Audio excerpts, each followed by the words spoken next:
Welcome, coaches, to the Coaching Magic Podcast, where we reveal, discover, and create the insights, tools, and aha moments that make your coaching seem, well, magical.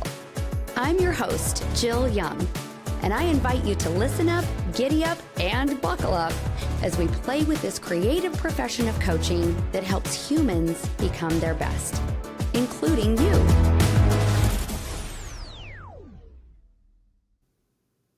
In today's episode, we are playing with and unpacking this magical world of coaching with Elayna Snyder.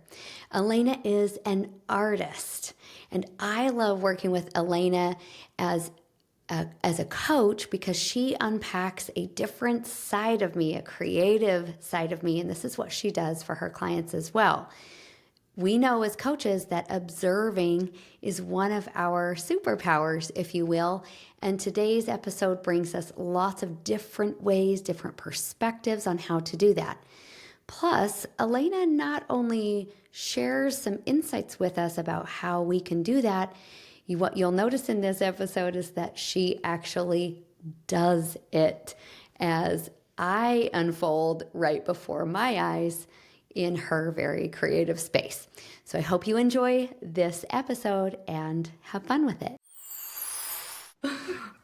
Elayna, I'm glad you were wearing pants when you stood up to move your calendar from the wall. I'm also wearing pants. It's Monday morning and we're here giggling. What could be better than that? Yep. I second all of that, and it was a very conscious choice what I was bringing into this space, both in my whole self and what's on it. So Thank you. we're kicking the week off right. That's right. Now, it's Monday morning for me, but is it Monday morning for you? You're Definitely in Germany. not. Yeah, No. I'm 3 p.m. in my day, so I've had plenty of day to experience already. Plenty of day to experience already. How is Monday so far from the future? Or is it a From the pretty good future, Monday? I can attest to it's pretty good. It had some interesting bumps along the creative route, which as creatives, we understand how that goes. And I landed really well after the last bump, but it was hit or miss there for a second. The road of an artist is very similar to the road of a visionary, and you coach visionaries, and it's very similar to the road of a coach. And now I'm just wondering if it's just very similar to life. I mean, honestly, I think so. I think that that is why I'm noticing that there's an influx in the artist perspective across all different kinds of industries. I'm definitely part of that movement, but it's where you and I connected immediately. Yes. You and I connected through art first because it's a way of seeing that when you can meet somebody who already embodies that, it's a quick point of connection. So yeah, I would definitely say that the road of the artist is one of accepting the unknown and going with it. And what more do we need right now than that? I think arguably that's the number one skill for us to develop. Or not even skill, it's a way of being. It's a way of leaning in. Sometimes in the Coaching Magic podcast, we repeat ourselves because when I hear something glorious, I need to slow down and hear it again. You said we need the artist's way of moving into the unknown and just going with it. Now, what would you add to that? Would you edit anything there? Yeah, I mean, I think what the artist knows how to do is take nothing and create something.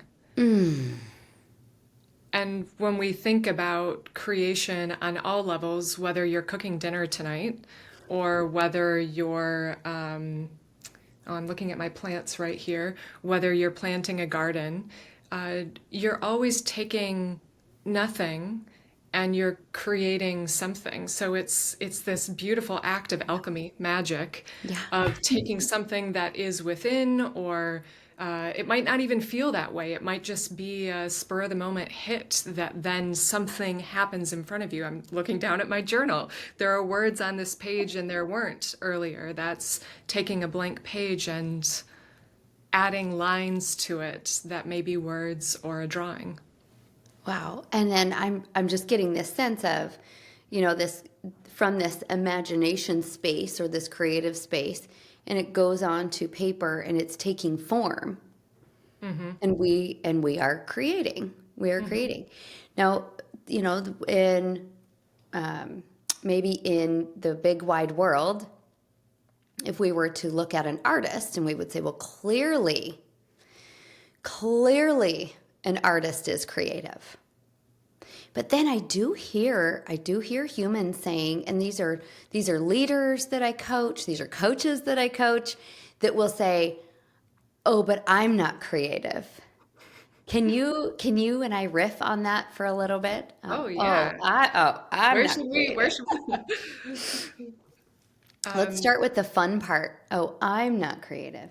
Well, I have a story. Can I start with the oh story that's yeah. popping into my mind? It just popped into my mind.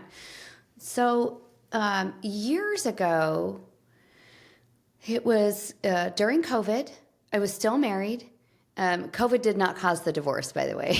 Some people are like, yeah, lots of fun. I was still married, and I was so irritated, like staying home and just like, that I thought I gotta go somewhere. I gotta go somewhere. So I found a painting class, and I went to the painting class. Now Mm. I loved it. The minute I put the paint in the paintbrush, I felt it all through my arm, and I just became one with the canvas. And uh, I could tell we could do a podcast all about that experience. But here's the story that was coming to me as I developed that over the next couple of months.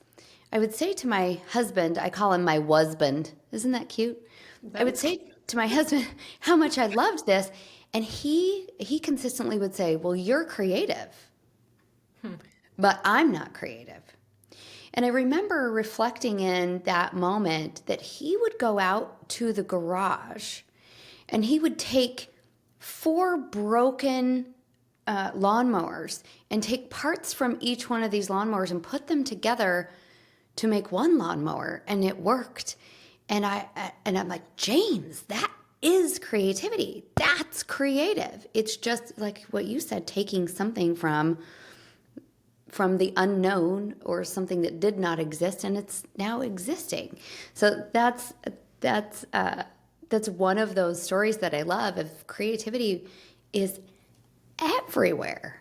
Yeah. I'm curious what his response was. It was probably something, no, that's just what I do. Yeah, right. That's just Well, what I and do. actually, that Oh, is the best thing ever. I love Yes. that. Yes. Elayna, Yes. Yeah. it It is. is. Hmm.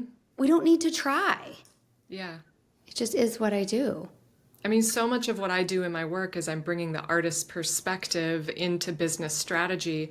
And it's taken me years to be able to land that because it was just what I did. So if it's just what you do, how then do you articulate that well enough for people to understand how that can serve them and why they need it?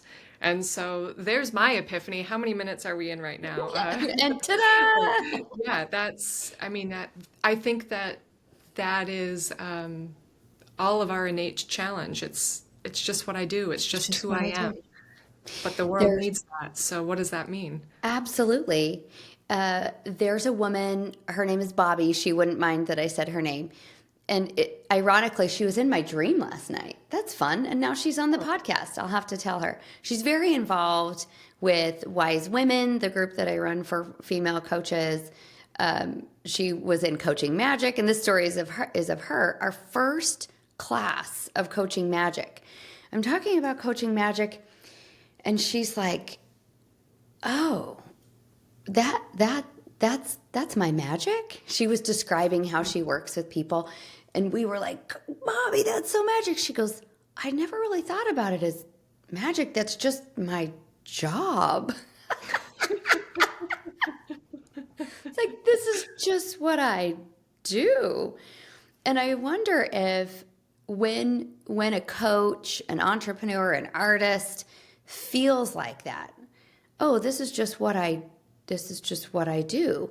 I wonder, Elayna, if we could rip, like, I'm sensing, have we hit the core of maybe where their true magic is? Have we hit it when they just say, this is just what I do? What part of the artist are we tapping into there maybe? I'm sensing into that question. Okay, here's where I'll land that, and it Mm. relates to what what I think is essential both for artistry, well, artists, artistry, and visionaries. And it is so innate to us that we can't see it, and that is Mm. the act of seeing the world. Mm. So when we think about like what part of the artist is that gift that is here for the world, I would say that it is the way that we see the world. And we can think about that very literally in terms of what I see and how I like curate what's behind me. There's something that we can all see right here. Mhm. But the way that we see is also influenced by our experiences, the sensitivities in our bodies, our connection to our body, our connection to other people, the role of safety in our lives. Like Mm. all of these things then create how we see and are able to do that thing that is just so innately us that we don't even realize it. I would I would root that back to seeing as a way of capturing that essence. I'm blown away. What by what part of it? Tell like what because I don't know what I Well, just said, right? Like this is here's it. two things. I have sometimes this is I jot down words when things are coming through me so I can get back to really listening. And Mm. two things really came through for me here. And sometimes on the Coaching Magic podcast, we call this a timeout. Timeout, everybody. One thing that really blew me away is just inviting everybody to observe how Elayna played with that question. So there was, she felt very, this is my experience of Elayna. I'm watching her, you're watching her too. Go back and watch it. But she felt very comfortable to pause. There was not an answer she needed to make up. She felt into it. I think she even used the word, I'm going to sense into this right now. And then I expanded the question for her because I felt like she was maybe trying to give me a direct answer. And as a coach, I'm seeing that if someone I'm asking a question to, if they're uncomfortable at all, I'm holding the space. But Yeah, if you didn't let me off the hook. I didn't let her off the hook, but I also expanded the question for her. Well, because I really don't know the answer to that. I was really curious. I expanded the question for her, and she just sat in it, and I saw her move a little bit. Her eyes moved a little bit. But then she just talked her way through it, and we came up with this something that blew my mind, and it blew her mind too. So that's the timeout.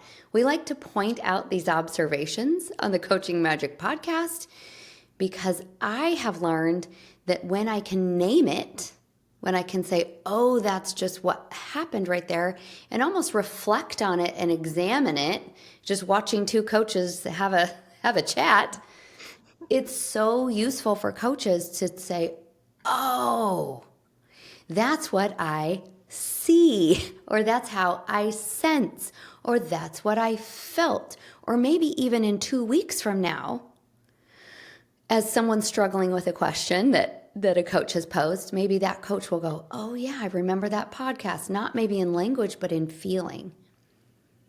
So that's the first thing that blew my mind is just watching you do that with, I sensed grace and openness, and we don't always have to have the answer, period. Coaches, like period, full stop, end of sentence. And we don't always have to have the answer quickly. Elayna let the answer come to her, which was just beautiful. So that was the observing under the observing under the observing that I was observing. Art is in layers, and I'd like to talk about that because we just witnessed some layers right there. But the other thing that really blew my mind was the where you landed the plane in my heart is when we are seeing things or sensing things that we're like, well, this is just what I do. It, in simple words, I felt that land into this is a culmination of all of our experiences and how beautiful that is. It's subconscious experiences. It's bumping into someone at the grocery store or seeing, some kind of different packaging that kind of runs through your mind, but you didn't really pull it to the forefront. And just all of those experiences, that's what I kept feeling. Yeah. It's also the reason that as business owners, as visionaries, as coaches, we need to get out into the world because we can sit here and think that the way to get to the answer is to think our way to it. But what I've noticed is that as soon as something's in my hands, that changes my direct relationship to the world, which helps me kick off something that I wouldn't have known otherwise. I was actually talking to my partner this morning and we were kind of like working through this creative challenge, and he reflected back to me how much I was like literally just molding in my hands. And it's not a nervous tick.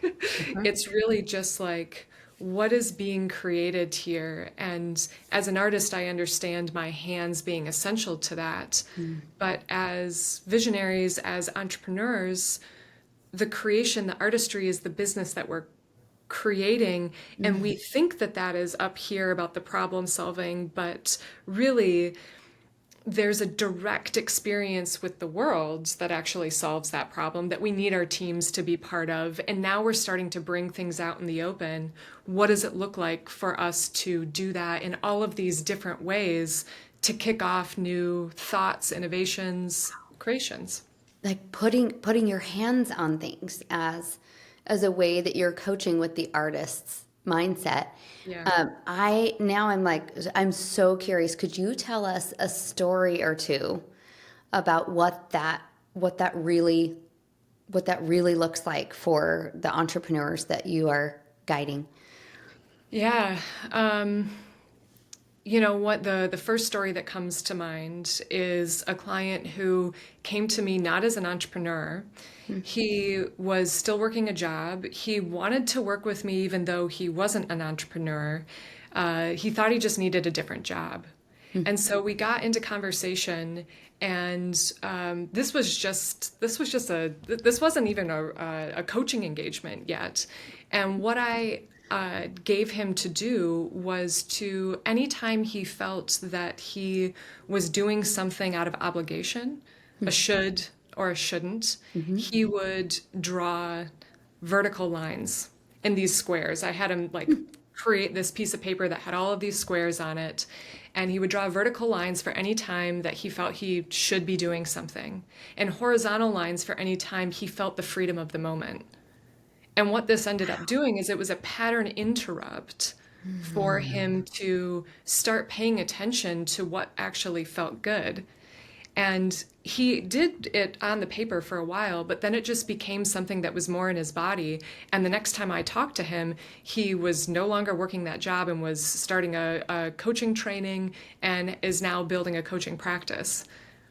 So definitely like an entrepreneur who was leaning into something that he allowed himself to follow, and that pattern interrupt helped him get closer to what wanted to emerge that he could feel he just didn't have the language around.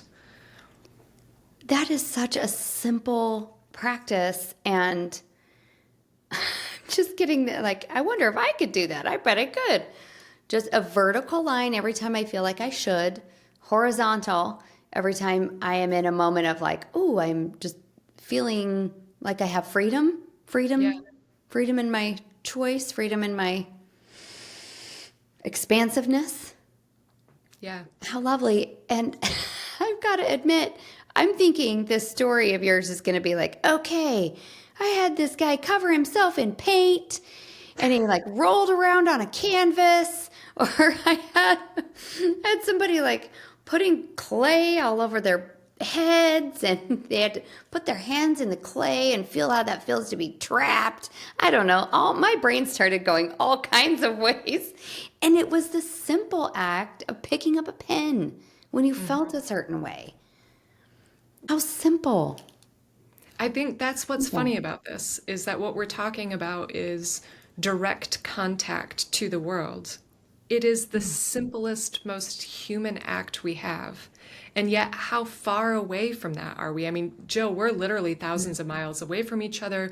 We're separated by this technology. We're also brought together by it. So I'm not demonizing technology, but it has us forget that we don't just need to be in our heads, and that the act of picking up a pen is a life-changing experience, or something else. It doesn't have to be a pen.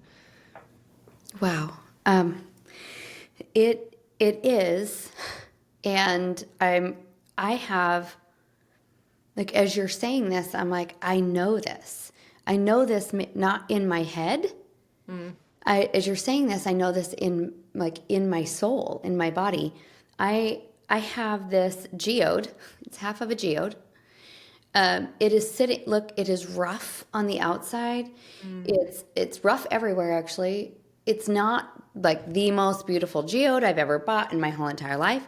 But I keep it here by my desk or on my desk, and I just notice sometimes when I'm coaching via Zoom that I will just grab it and I move it from hand to hand, or I will feel it right here in the palm center. Will go right in there. Can you can you tell me why I do that? Can you tell me why I do that? Why I love that? Why it feels right. I know that it's right. Yeah. What's going on there? Well, I love that it's a rock that you're holding because that has its own energy. Like when you talk about direct contact to the world, it's not a manufactured pen.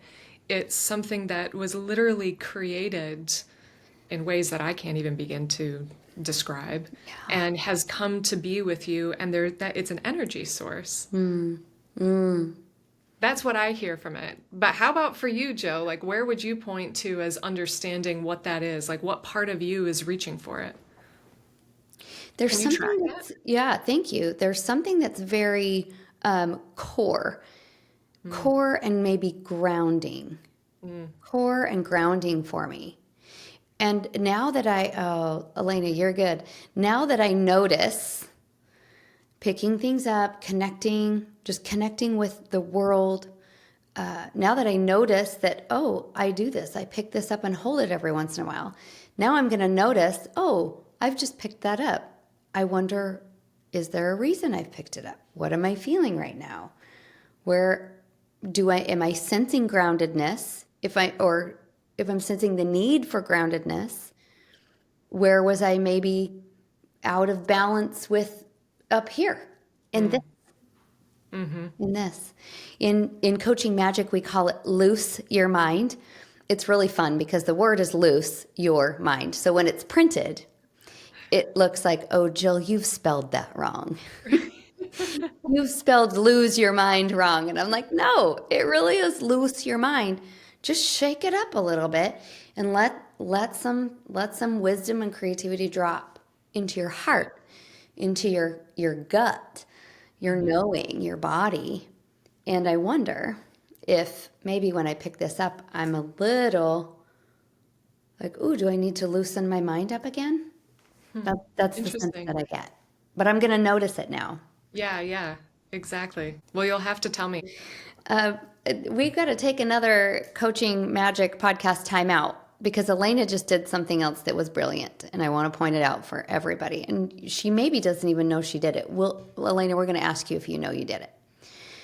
So I said something, and I asked her a question. I said, "Why do you think I do this?" And she got curious, and she says, "Well, what's really coming up for you?" And she invited me to answer my own question. Beautiful, beautiful. That's what coaches do. That's what coaches do. When someone asks us a question, most of the time their answer is already rolling around somewhere. Sometimes I will call it, it's swirling. It's swirling. And the human just needs a bit of space and a question for that answer to go trickle, trickle, trickle. Oh, maybe that's what I'm doing. I'm feeling Yeah. like it's time to loose my mind, and my geode here that fits perfectly in the palm of my hand helps me do that. The other thing Elayna just did, my friends, is Elayna was a perfect example of return and reflect. So this is the fourth dance step in the we dance part of coaching magic. Elayna has not been in coaching magic, everybody. Just like disclaimer. But return and reflect is where a really great coach just says something so simple like come on back and let me know how that went. And Elayna said, I'd sure love to see how that turns out for you. You're noticing. So Elayna, thank you for being such a beautiful example of coaching magic today. Well, thank you, Jill. It's fun to kind of get in your mind with it and have the reflection, and then also imagine the audience being here with us and how we're all learning and kind of tossing things back and forth together. We absolutely are. So let's go with tossing things back and forth. Yeah. So in art, and I would call myself an amateur artist only because I'm not paid for it. Tossing things back and forth, I have a story I'd like to tell you and then get some reflection on this about how we are attached to our creations. So when I create something, I've probably done, I get pictures of all of them. I think I'm up to like 188, something like paintings. And, they're starting, about a year ago, they were starting to really pile up. And I had one coach ask me, he said, how would you feel if you just threw them all away? Just throw them all away. And it was in my body, it was such a visceral reaction of grief. I feel it even now thinking about it. It's the welling up of tears in your eyes. Like there is just no way I could throw these paintings away. They are a part of me. And I was working through some like attachments, and we decided to create a game to give them away, give the paintings away. So I've been giving them away, and that is really delightful. And there's still tension in my shoulders when I think of like, oh no, I'm giving this away. And it's a back and forth, and like tossing it back and forth, tossing it back and forth. This weekend was my son's birthday, and he brought 9 of his friends over to our tiny little home, and they were loving all of the paintings. And so I said, hey, if you want to take one home, take one home. And that exchange of the creation that came through me, and then giving this to these 19-year-old boys and girls, young men and young women, was so fulfilling to like let it go. And there were a few paintings, I'm not going to lie, that I like hugged them and I kissed them and I said, this is going to be really fun. And I looked into that young adult's eyes and I'm like, do you promise me you're going to give this painting a good home? And, they pinky swore and all of that. But this tossing back and forth of our creations, visionaries do the same thing. We create something and then we're like, oh, my baby. It's like my baby. And coaches can do the same thing. We've been coaching someone for so long, we're intertwined, and it's like a letting go process. So can you talk about that in the artist's life and emotions? Gosh, Jill, I just want to focus on you. That is like I'm like compelled to ask the question of like why you felt you needed to move the work. And because I think so often when, all right, I'll kind of get into your question, but I'm going Yeah, to because dance around a little bit we here can because dance I'm, around. We dance, we meander. Tangents are the thing. We don't believe in detours. Detours yeah. are the thing. Yes, Also, look what's going on right here. I'm like using my hands already. Like you are. I'm primed. My ring just flew off my finger.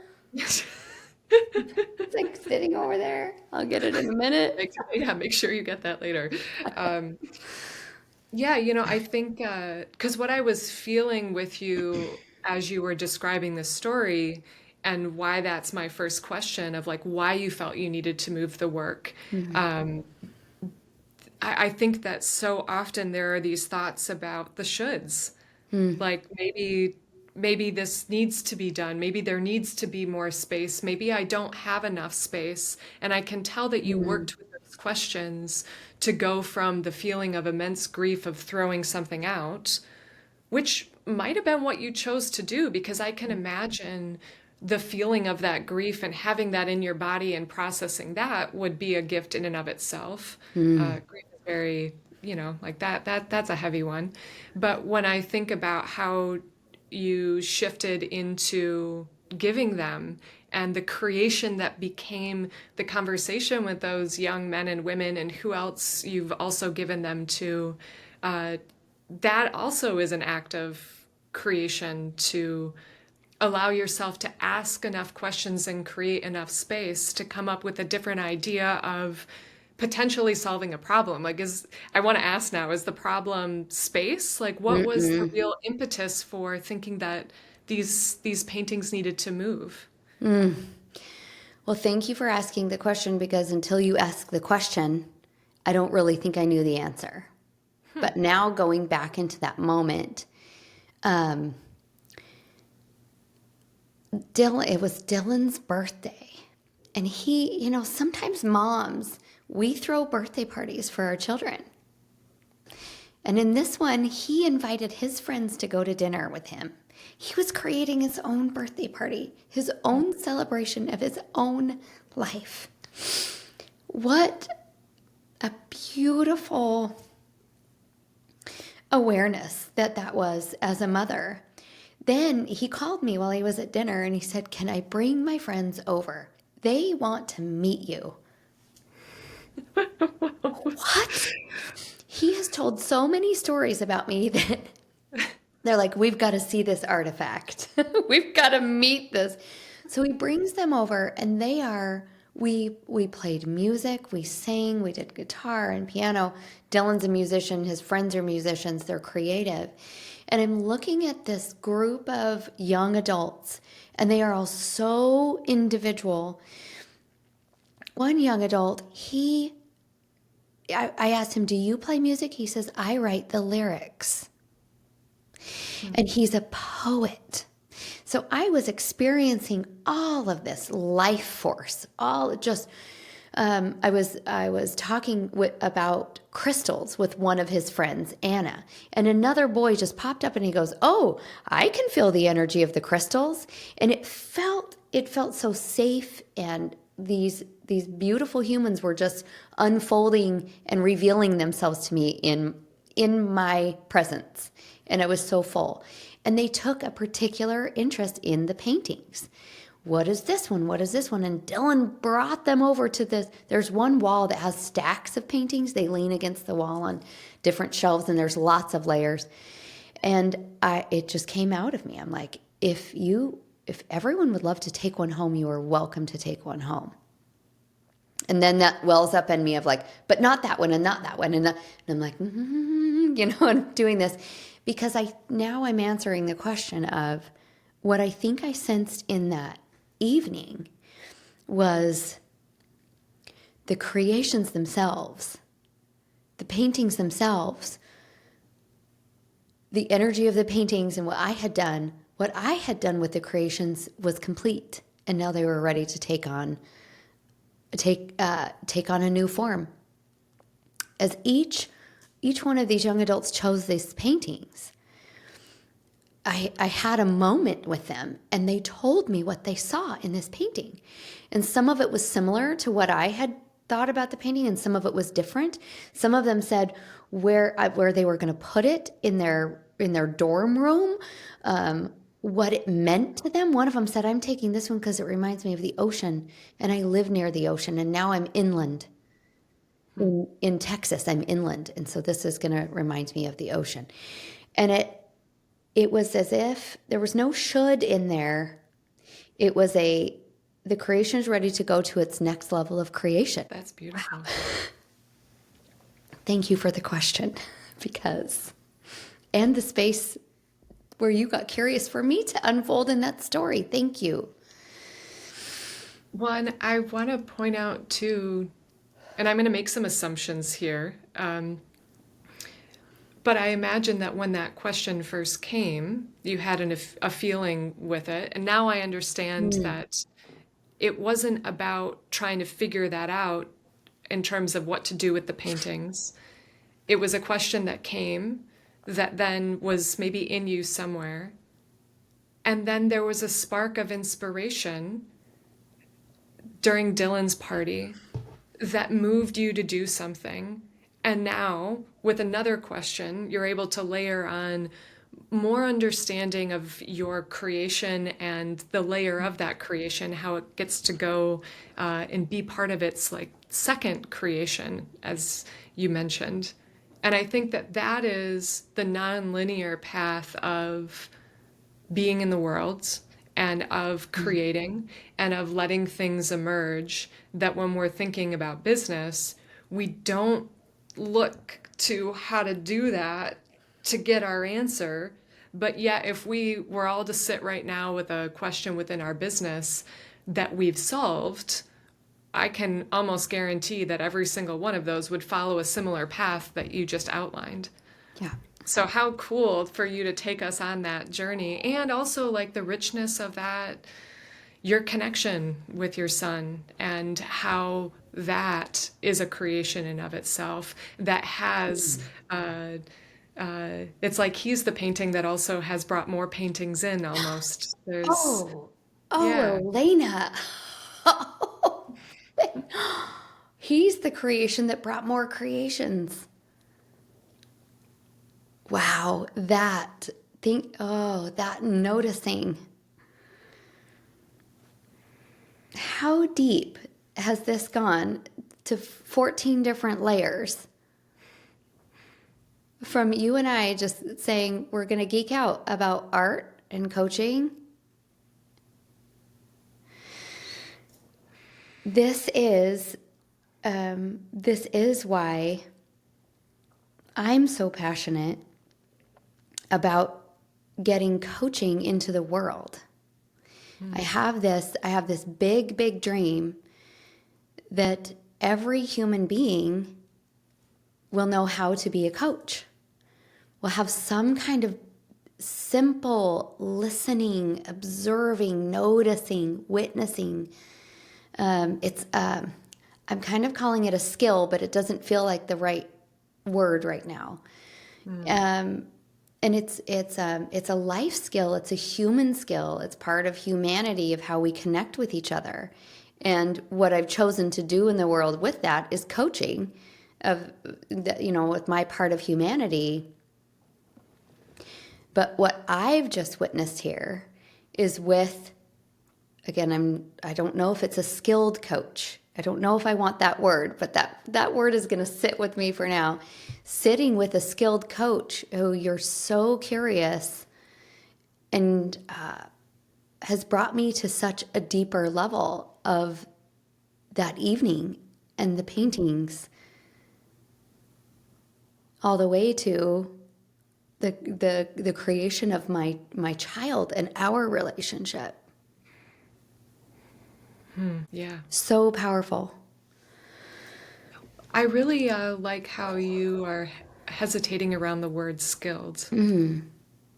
Because the word that keeps coming to my mind is presence. Of course it is. Of course Yeah. it's presence. And I think that this is what is so powerful and also so difficult about what you do, Jill, is like it's not about the skill. The skill can help us tap deeper into our own wholeness and our own presence.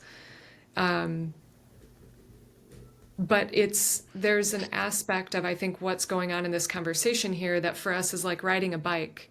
We're not tapping on skills. I mean, I guess, well, I don't know. I wouldn't even call riding a bike a skill. It's like you just get on and you had to learn how to do it. You had Mm-hmm. to tap into Mm-hmm. that motion. But once you've got it, you're with it.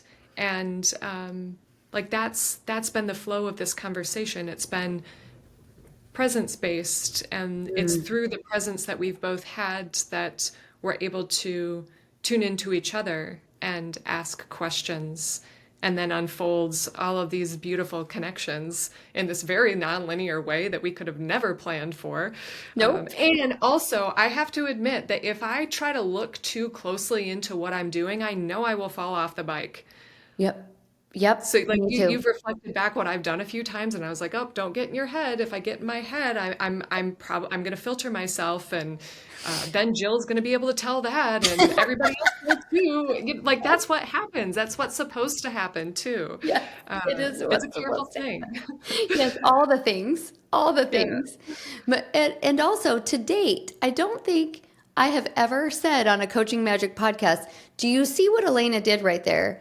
She shrunk away from courage. She did not shine with her intuition. She was not present. I don't think I've ever done I'm that. sure not. Those are the little voices in our head, right? Like, Yep. yeah. And Wouldn't it's it be cool if Jill just like, showed what Elayna was doing wrong so we could learn from that too? you're right. That's a different podcast. It's not this one. I don't. That is a very good point. Yeah, it's a different podcast. In Coaching Magic, we have one of the 11 elements of Coaching Magic is we encourage the glimmer. Mm, It comes from if I when I traced it all the way back to my first experience of this, I was in child development. My family business was childcare, and I was in a child development class at college.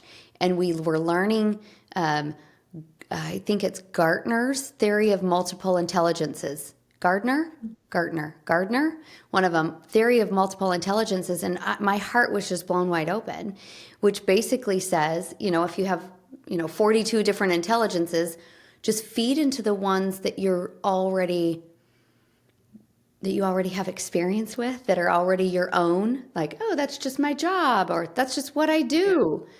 Just feed into those, and the others rise naturally. Whereas what was trying to happen, and maybe they're still trying to do this in schools, I haven't examined it for a while, is, you do your testing. And if you're good in these 3 areas, well, then you're fine. But these 5 areas you need help with, so let's tutor you right there. Mm. And I've just never bought into that. It's like, let's feed into where you're already glimmering, you're already shining. And it Yeah. seems to work. It seems to work for me in the coaching that I do. So thanks for seeing that too. Yeah. All kinds of Yeah, absolutely. noticing. Yeah. Okay, now I gotta tie a tidy bow on another thing that you said. So I was having some resistance to the word skills, and you picked up on that, and you felt a word coming through you, and it's presence. And I'm going to take this in 2 layers also. So, number one, in Coaching Magic, when people are really like, okay, coaching, this is a coaching school, we get it, but Jill, what is magic? Are we hocus pocus? Are we going to wave our wands and do some spells? And I'm like, probably. And because that's fun. And magic, it's just deep, deep core. If we chose one word, it's presence. Mm. It's what makes the coaching seem magical. That when I can have an insight about my relationship with my child from a story that you didn't experience, I was the one that experienced it. how does that happen? So it feels magical. And it's the presence. But I also loved what you said, and maybe you said some words and I heard it this way. Skills lead to presence. Skills are the gateway. We can learn some skills, and then it's the gateway to presence, but presence is going to arise naturally. Yeah. Yeah, I think that's skills can lead to understanding what's naturally flowing through us. I always like, um,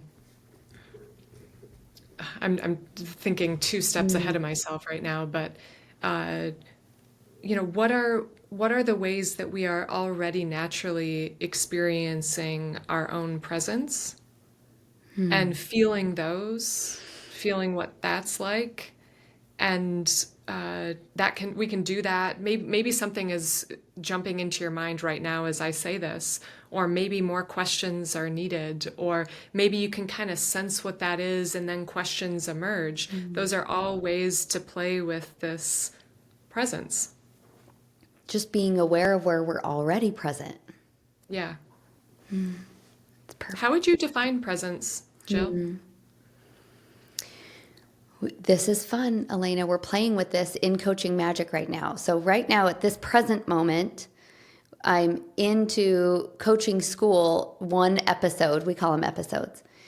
So, the invitation last week was to define or describe your light signature. And it's a fun metaphor that we do where, stars, if we look at stars with this certain spectrometry, when it comes back to us here on Earth, we can tell what elements are in those stars. So we play with that. It's very playful. And I am always enrolled in Coaching Magic.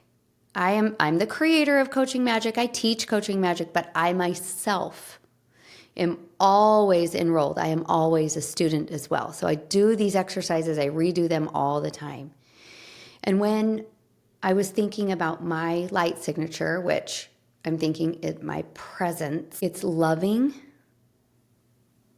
Like, this is how I experience my presence. It's loving, it's expansiveness.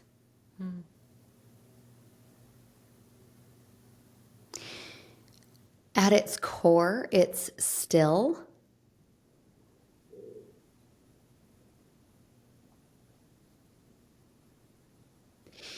And it's very, very funny. Very, very funny. I find absurdities and paradox and there's that lightheartedness that I did a speaking engagement a few weeks ago and just got so much like love and like thank you, this changed my life, and just all of those rich experiences. And then one person rated it a 6 and she said it was just silly. And I'm like, yes. Yes, she sees it. She sees the silliness. So I'm describing presence in the way that I am feeling presence. Loving, expansive, still, silly.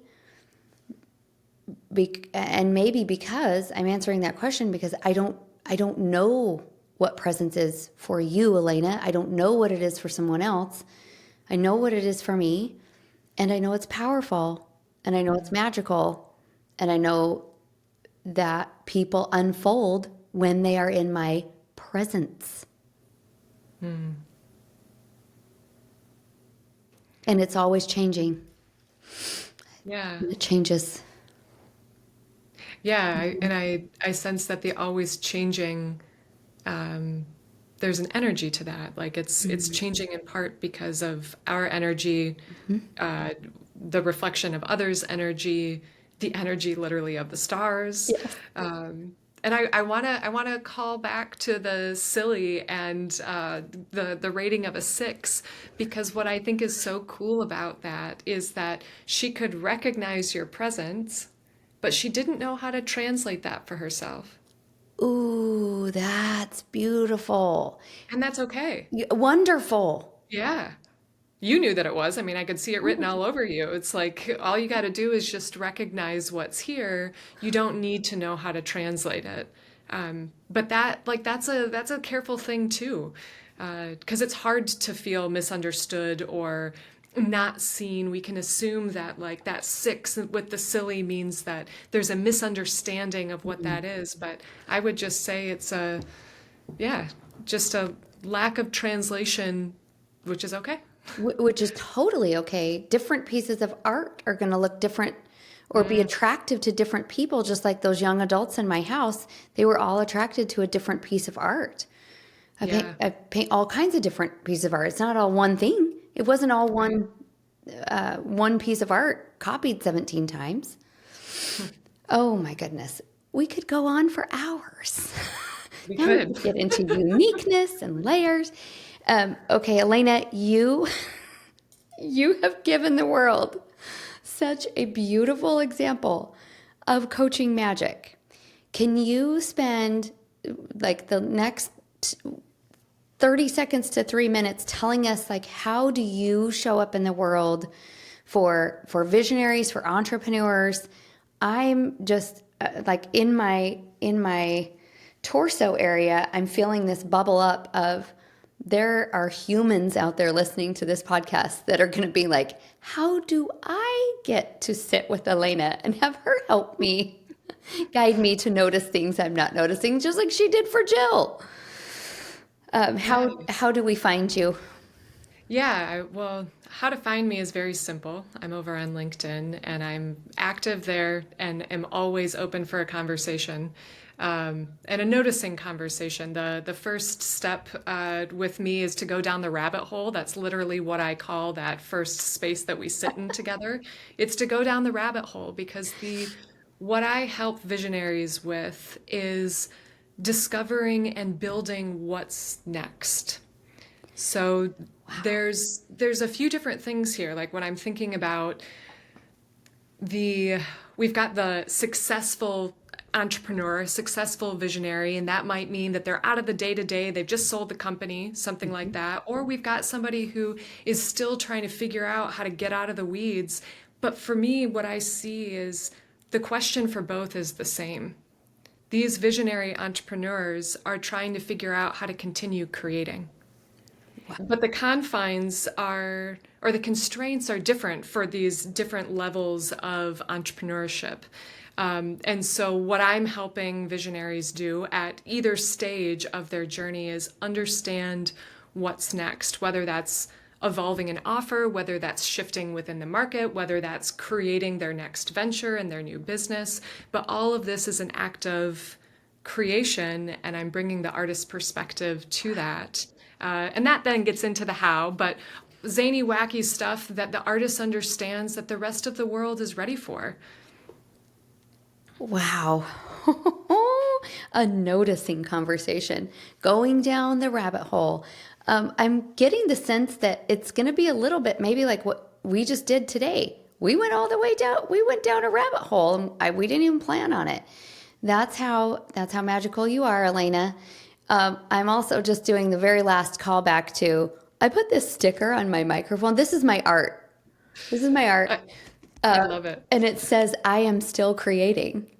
And that's what you do. It's like, what's the next level of creation? Oh. Yeah. So Yeah. this was absolutely lovely. It was lovely, charming, magical, powerful, and so creative today. Thank you. Thank Well, you so thank you, much Jill. for. I came as an open canvas with you, and I feel full and energized, inspired.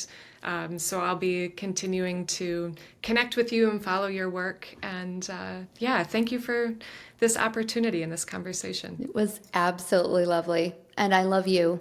Thanks, Elayna. Thank you. Bye. Thank you for playing with me today in the land of coaching magic. If you want more magic, I invite you to explore www.jillyoung.com. This is where you can see all the shenanigans I've created for you to expand your world of coaching. See you there. And remember, you are magic.